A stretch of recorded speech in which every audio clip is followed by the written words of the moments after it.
This panel will be more difficult to keep under control than the last two, which, given the success that I've been having keeping them under control, means that I'm not entirely sure where this panel will go. As you can see, we have a special surprise guest on the reflective panel. Deputy Minister Rafi has decided to we've invited Deputy Minister Rafi to join the panel. So that, of course, will help greatly with my ability to facilitate this panel. This panel's designed to be peopled by senior executives who have been implementing health links or health links before there were health links for some time. And the idea is that they're going to reflect on the day, but reflect on it from their basis of experience. And our hope is that they'll pithily bring together their own experience base and what they've heard and sum it all up in a way that will mean that you'll have the answer before you walk out. I'm going to throw a couple of questions at them, but before I do that, I'm going to give each of them 1 to 2 minutes. Kevin's already said that he's not going to be governed by that, but I'm going to give them a shot at doing an opening statement each, and then we'll see where we are on time and go from there. So let's just do it in order. So Kevin, you want to start? Thank you, Will. Well, thank you for allowing me to be here. I wasn't here for all of it, so I'm going to assume that I heard some things, whether or not they were said or not. Whether or not they were said or not, Duncan is telling me that I'm not speaking into the mic, and I'll do a better job with that. Kevin, could you just hold on half a second? Yes. The minister would like to come in. Okay.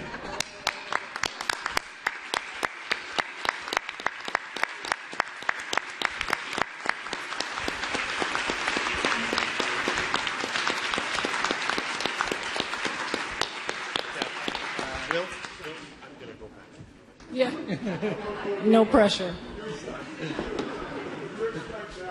All right, you got to behave now. So if you're going to be interrupted, it is always best to be interrupted by the minister. So we're very grateful for that. Glad you're here. I guess I heard a lot of discussion today, and I'm going to try to boil that down to a couple of minutes of comments. One of the struggles that I had as I listened to the day evolve was a struggle in the audience around, is Health Links a thing? Or is Health Links an opportunity that demonstrates growth and development and really systems evolution? And I'm going to fall on the latter, that I don't think Health Links is something that stands on its own. I think Health Links has been a model that leverages relationships and allows the implementation of autonomy, particularly for defined populations of patients, while evolving a culture of results and accountability. And I actually think that's called a good evidence-based healthcare system. So it really is shifting us back to where, a bit of what Mike Schul said earlier, some of the things that we look back on in terms of Canada's strengths. I also heard a lot of discussion about low rules-based, but I didn't necessarily hear as much discussion as I would have hoped about what's the responsibility for having a low rules-based environment. And I think we have to include that discussion in combined by high action and clinical and patient agreement, so that we do need the structure of balance. What do I get for low rules, or what does the minister or deputy get for low rules? I think the other very important ingredient I heard over and over and over today was resist at all costs standardization, mass implementation, trying to boil it down to a secret formula and apply it over and over and over again. I can tell you from my experience, particularly in areas like thoracic surgery, where a lot of work has been done in my day job, it is all about leadership, period, the end. And if we had not had the leadership at every level of the organization who were ready to work in a model of true integrated partnership and shared responsibility, no matter how many great ideas we'd have put out there, in my opinion, we'd have been unsuccessful. The other piece I heard, and I want to really reinforce, I heard from a number of our colleagues in the Academy, the importance of third-party evaluation So only in healthcare would we, if you look at clinical medicine, for example, we would expect at a minimum randomized controlled trials and multiples of them. In management literature, we often have the author being the implementer, being the originator, and allegedly writing an unbiased evaluation of an intervention. That's unrealistic. So the importance of third-party, arm's-length, rigorous, published evaluation, I think, is another very important thing that I hope out of today will become forward. Last but not least, I found a little bit of the day focused too much on the most expensive of us in the system. I did not hear enough discussion about PSWs, technicians, technologists, extenders, the list goes on, at all. Is Samar still here? So, I heard we need more geriatricians. I'm going to push back on that and say, no, we don't. We need more extenders. And even if we need them, we're not going to get them. And last but not least, I cannot leave this conversation without echoing the better, faster, cheaper. If we want to preserve universal access, we've got to have the economic discussion, and that is absolutely looking at who can do more at a lower cost, and it is about labor rates, and that means do we look at technicians, technologists, the heroes of the system, PSWs. Thank you. Stacey? Well, you stole my thunder around the personal support workers, but that's great. That's great. So I want to follow up a little bit on maybe a similar way of thinking in terms of reflecting on both my own personal experience around integration as well as the evolution of health links and how I kind of see them. And I get a great kind of bird's eye view. There are going to be 9 in Toronto. We're involved in 4. We've done all kinds of, I guess, interorganizational, interprofessional collaboration and integration, virtual ward, things with many, many partners. So I want to come from that perspective. And I want to say that I really think HealthLinks, first and foremost, in its earliest version and over the next 6 months to a year, really have the opportunity to be an incredibly disruptive change for our system. Our system, the way it functions and works, is reflective of the culture and patterns of behavior that exist in our system. And they are very hardwired, and they've been in existence for many, many years. And that is the wicked problem. It's very easy to talk about what we'd like to do. It is very difficult to change the practice patterns of individual practitioners as well as institutions and organizations. So I see as the biggest opportunity in the near term for us to use it as that disruptive change. And the way I think about that is helping us to move from my client or your client, or actually even funny, sometimes we fight over clients that we say they're our client, it's primary care's client, or so moving, or my problem, your problem, to really this idea of shared accountability and shared responsibility. And the only way I think we can actually do that is through others' eyes and understanding that experience. And I want to give a few examples of some things that I've either observed or tested in the last little while. So the first one is around the experience of the person and their family.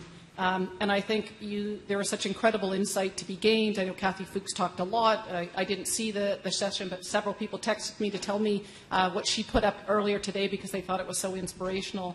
I have learned more from asking patients to simply tell their stories. You actually only need to ask about 20 patients to do that, and the themes are there, and they're very clear, and they can give you really good solutions to the puzzle.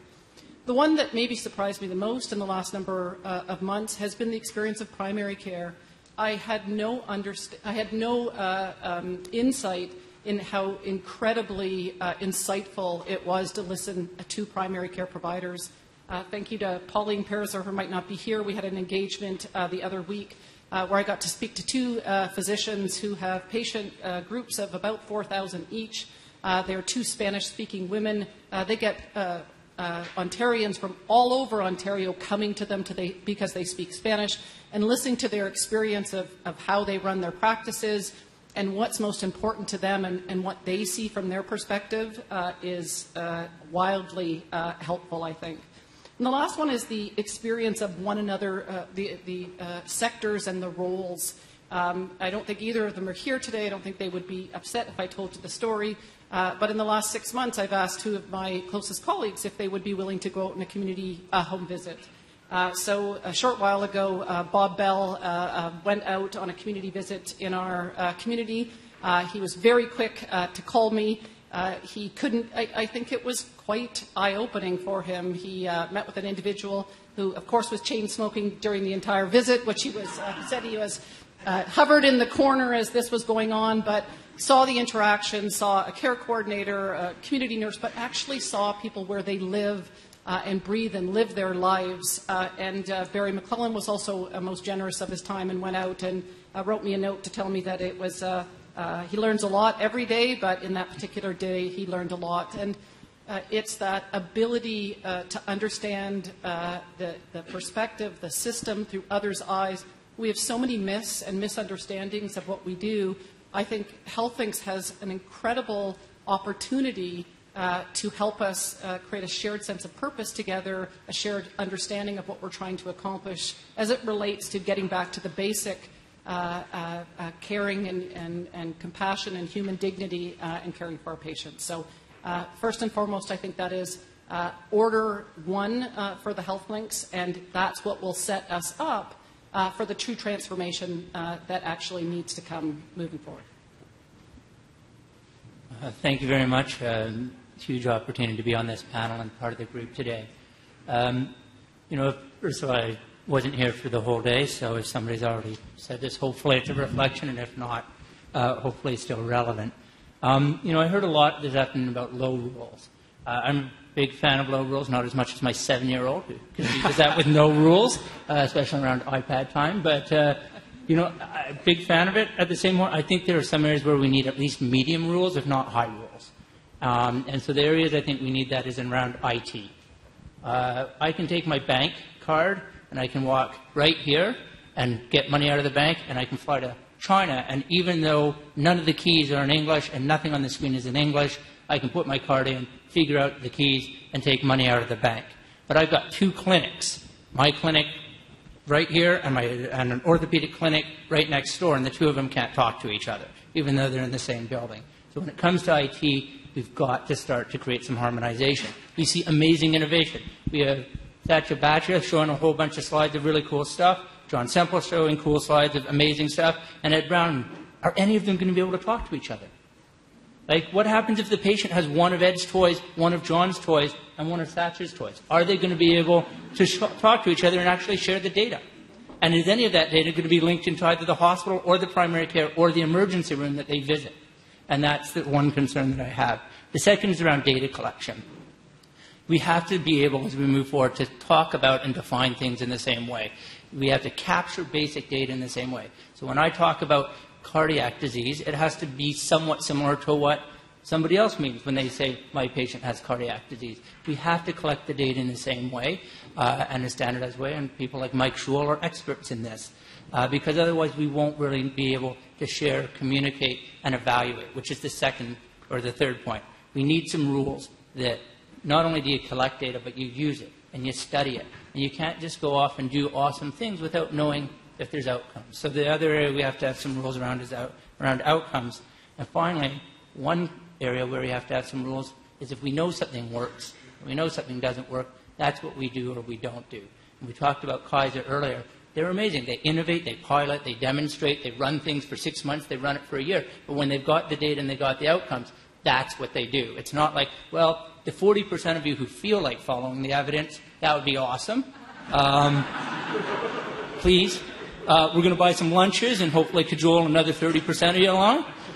We understand the rest of you think that, the last year and a half in the evidence, keep doing whatever you've been doing. That's fine with us. That's not what Kaiser does, and it's not what we can do. And we've got to have some rules around that.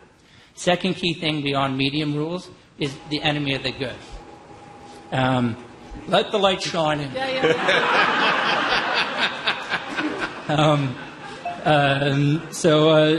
think the enemy of the good, we can really get caught up in trying to make things perfect before we move forward. I found myself in this rather inane conversation in 2 health links. I have a very sort of privileged practice up at Sunnybrook, and I found myself with my partner. We share a practice, and we were having this crazy conversation because we were only allowed to submit to our health links like 10 patients. So I was arguing that my 96-year-old on 3 drugs with 5 chronic diseases deserved to be on the list, while she was arguing that her 92-year-old, who had more medications than mine, but not as many chronic diseases, was the one that should be submitted to the health link, right? And then we had the same thing down on the inner city practice where I work. And we had this practice, we had this great conversation going. We had our executive, everybody brought their patients in. We were only allowed to send 2 patients in for our little group or whatever. So here we were arguing. I was arguing my patient who overdosed on Listerine and was back in jail was more worthy of the 1% than hers, who had just been beaten, was here as a refugee status and was facing deportation in a couple of weeks and had no access to health care. And so we were going back and forth. The enemy of the good. We've got to just figure out these people are sick. We know who they are. We'll use data to get it better and better and move forward. 2 more final things. We have to celebrate failure. Patients come in to me and say, you know what, I've smoked 3 packs a day for the last 30 years. I'm never going to smoke a cigarette again. Today is the day. And do you know what I do? The first thing I say is, I'm so happy for you. You are absolutely going to smoke another cigarette today. Why?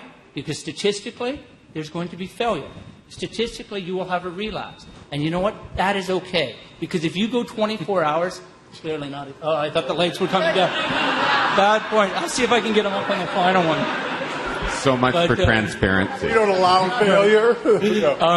We have to be able to celebrate failure. We have to acknowledge failure, fail early, fail often, celebrate it. It's okay.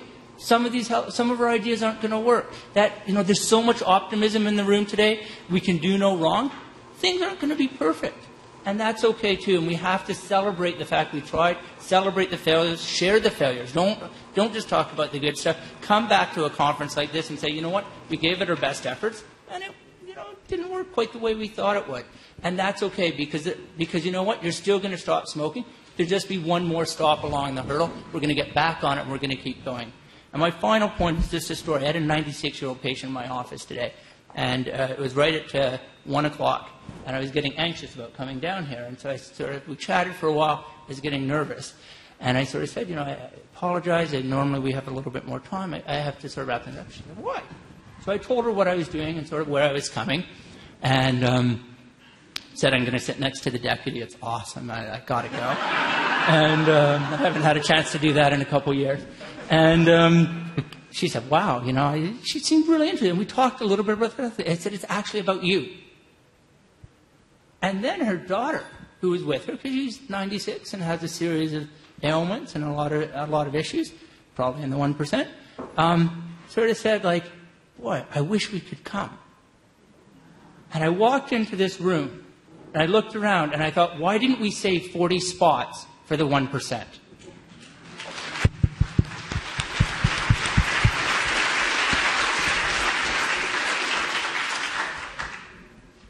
Will, thanks for inviting me to the panel. And what I'm about to say is not in the Deputy Minister's manual, but what the heck. But I have been really fortunate to be here all day and to listen to the dialogue and the discourse. It's been just fantastic.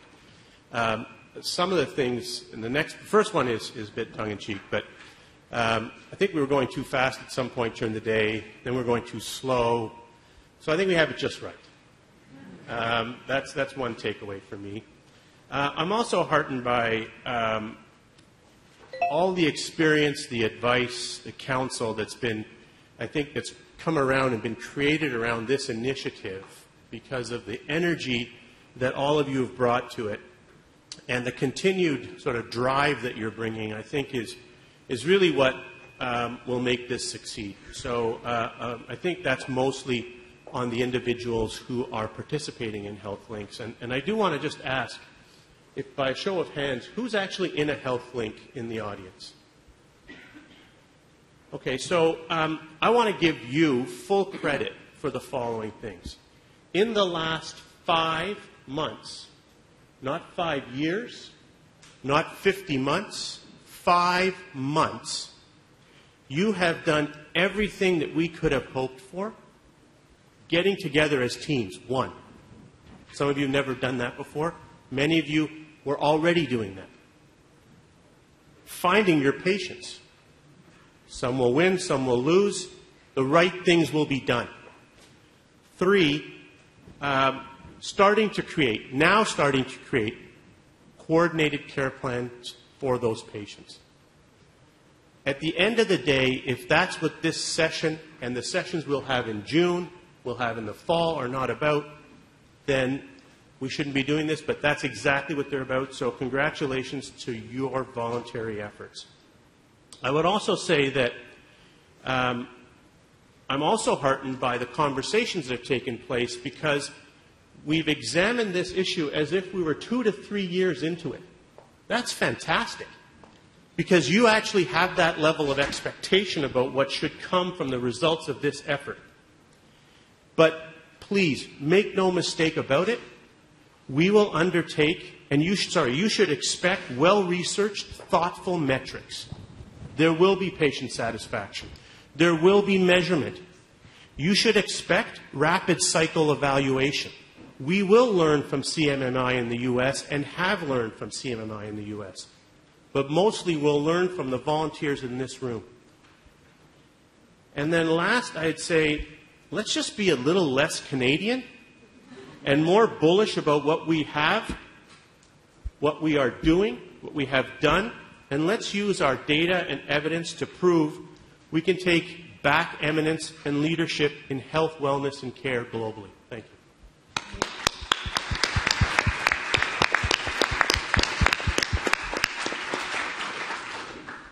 So I had no success at all in keeping them within time, and they've done a great job with the time that they had.